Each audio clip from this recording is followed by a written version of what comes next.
For those of you who love the Japanese maple videos, this is going to be an exciting one for you. Let's set the stage. So a few years ago, I made a few videos, a whole series of videos about germinating Japanese maple seeds. And a lot of people really enjoyed watching them and have tried germinating Japanese seeds on their own with a lot of success. Some people not so successful, but you know, you just keep trying and eventually you'll get it. Well, one person in particular, Dan Berkowitz, took this method and used it and ran with it, and this guy is a master at germinating Japanese maple seeds. And I know you're probably over there right now shaking your head thinking, this Mike guy is crazy, man. I'm not a master at this, but I've seen the pictures and you got this down, man.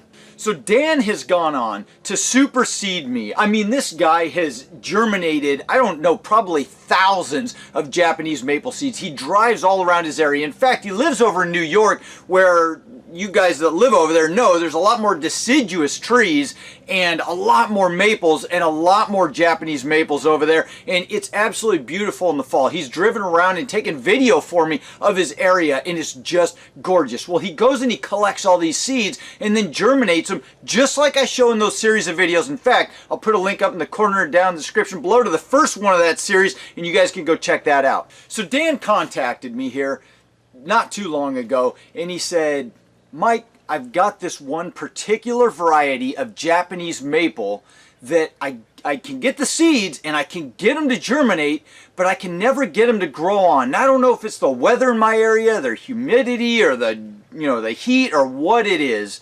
But for some reason I'm struggling with this one particular variety. And he went further. He drove to the house that he collected them from, and he took some video and showed me this tree. And I'm going to put some video or picture or something up here now. It is absolutely gorgeous. But he said it totally stands out from any other tree in the area, and he wants this tree. Now, here's the problem. The owner of that home has decided to completely renovate his entire yard and rip out the whole yard, all the landscaping and everything, including that Japanese maple tree. Why people do things sometimes, I don't know, but I'm sure they got a good reason. Here's the interesting thing to go along with this. That particular tree, for some reason, when it drops seeds, the seedlings come up with the same color leaves. You know, we've talked about genetic variability amongst seeds, but for some reason, those seeds always seem to come up the exact same as the parent. And so when he filmed that tree, you can see a couple other smaller ones growing around it that look identical to the parent. It's kind of amazing. So Dan contacted me and he said, I want you to try and grow these things, and I want you to grow them on and see if they can work at your place, in your area. So he sent me some seeds, and I got the box last night in the mail. I opened it just to make sure the seeds were okay, and then just set it on my back porch. But look at this, guys. A full bag. He did exactly what I described in those previous videos. He just gathered them up with the leaves, the stems and all, and just put them in a plastic bag and threw them in his fridge. And look at this. We've already got some germinating here in the bag. And now it's time. We got to get these things planted. We got to get them in a pot and get them planted right now. So here's how we're going to do this. I'm going to use this 5-gallon pot. Now, he germinates his indoors, and I could very easily do that, but I really like with these Japanese maples to germinate them outside and let them slowly wake up with the spring weather. We're already past the freezing times here in this state.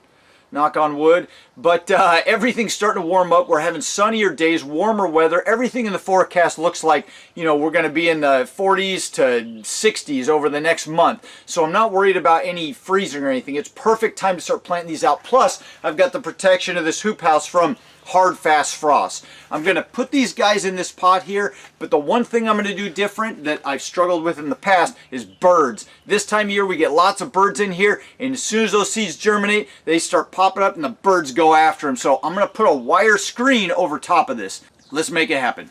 Alright, so we've got our pot here filled up with my fine fir bark rooting medium that I use for all my propagation around here and potting soil. I didn't pack it down. I've got it in here lightly because I want plenty of drainage through here. So these little seedlings here, all we're going to do is open this bag. I'm going to pull some of these leaves out of here because we just don't need them anymore. Alright, so I got most of them out of there. Let's go ahead and dump these guys out right into our pot. And there's a lot of seeds in here. And you might be wondering, how are all those going to fit in there? Well, it works out great. So these guys are going to be packed in tightly to germinate. But once they've germinated, we're going to let them grow all the way through this summer in this pot. And then next winter, or maybe the winter after, we'll pull them up. And at that time, they'll be hardened off and they'll be really easy to separate. All right, so I've pulled all these guys out of the bag, and now you can see some of them are already germinating. So what I'm going to do is start to just gently kind of pull them apart, and we're going to spread them out as much as possible all throughout here, and just kind of space them out in the pot best as possible.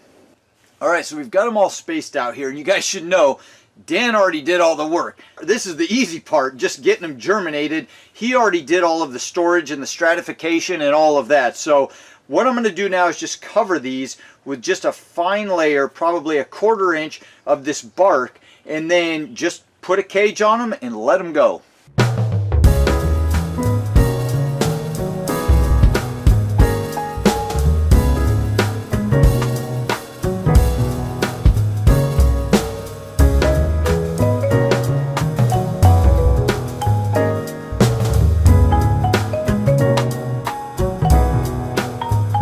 Alright, so there it is. We've got all of our seeds started up in the pot there, and then we've got some chicken wire covering it so no birds can get in there this time. I actually went ahead and put on some sustained release fertilizer. That won't even start doing anything for probably a week or two, and these seeds will be germinating by then. So it's all set, it's in place, our weather's right, it's going to start happening, guys. Let's see when these guys germinate. So while we're talking about Japanese maple seeds, I thought I'd show you something interesting. So I started these last spring, and these were seeds collected from my own landscape. And once again, this was all because of birds. They got in there and started tearing the heck out of everything, pulling up. They killed a lot of the seedlings. Some of them made it and came up okay. And you can see now, we've got, so these guys actually went through the winter, hardened off, and now they're starting to put on new growth here. And so these guys could be pulled up. In fact, I'll just pull one up and show you. These guys could be pulled up and actually potted up, but I would normally just leave them in here another year. But this is the interesting part. So these boards right here, I just, I kind of forgot about this little tote. I didn't even bother with it last summer. And then came out here just now, and these boards I pulled off, and it created just enough extra warmth under there to get a bunch of the seeds germinating that didn't germinate last year. So if you're concerned about getting these things to germinate, leave them for another year, and look at how many germinated. Now the birds already got in there, and you can see they plucked the tops off of some of them. So you really need to protect them from birds. But there they are, pretty cool to see. We've got some from last year, and we've got some from this year already starting to come up. All right, so today is July 16th, and I couldn't wait to get the final results on this one to you guys, but they're not quite up to par with what we wanted them to be. So although Dan sent those seeds overnight, it took like 3 or 4 days for them to get to my post office box. That's just the way the postal system works these days. And by the time I got them, you saw that they had already germinated. Several of them were, actually most of them, that germinated were like 2 or 3 inches long, and they were blanched pretty much. They were just kind of white. They had, there was no light going to them. And so now it's Henry. I got a little cocky and just planted them and thought they'd maybe turn towards the light and grow up out of that little mess, but it didn't work out quite so well. But I do have some good news for you. We preserved the tree, Dan, and you already know this because I told you on Facebook, but we got one of these guys to germinate, and we got it growing. It's been a while, a few months I think here. Let's take a look at it. And there it is, guys. Look at that. Beautiful maple tree. I'm going to put this down. We'll take a nice little look at it. So there we go. One of them sprouted. I mean, a bunch of them sprouted, but they sat in the postal system too long, and it just didn't work out. But I think if maybe I would have started with these at the beginning of the season or got them before they started sprouting, I think we would have had a much higher rate of success. But I wanted to show this to you guys because I'm excited that we were able to get this tree. I offered to send this one back to Dan because I wanted to make sure that he had this tree because I know how much he loves it, but he said he was able to get one of them going, and so he said we could keep it here. So I'm going to plant this out on our property at some point in the future. We're going to let it grow some strong roots, and then we're going to take it and figure out a nice spot for it so that we can always think of Dan when we take a look at this thing growing off in the landscape. But there it is, one of them. I'm just really happy to get one of them. That's pretty cool, man. And if you guys saw, I think I put some pictures in here, but saw that original tree, it is such a beautiful color. I love those New England tree colors that they got growing on over there. We just don't see it that much over here. It's so many evergreens, fir trees, cedar trees. There's just not a lot of color in the fall, and this one sure was a beauty when I saw it in that picture. So there it is, there's the results. So there it is. I was kind of hoping that one would turn out better for you guys, but we got what we got, one tree. But hey, we got one tree, and we're going to be able to grow this on in our landscape and collect seeds from it in the years to come. So I hope you enjoyed this video. If you did, hit the like button, subscribe if you want to follow along and see more fantastic gardening videos. Have a fantastic week, guys, and I'll see you in the next video. Adios.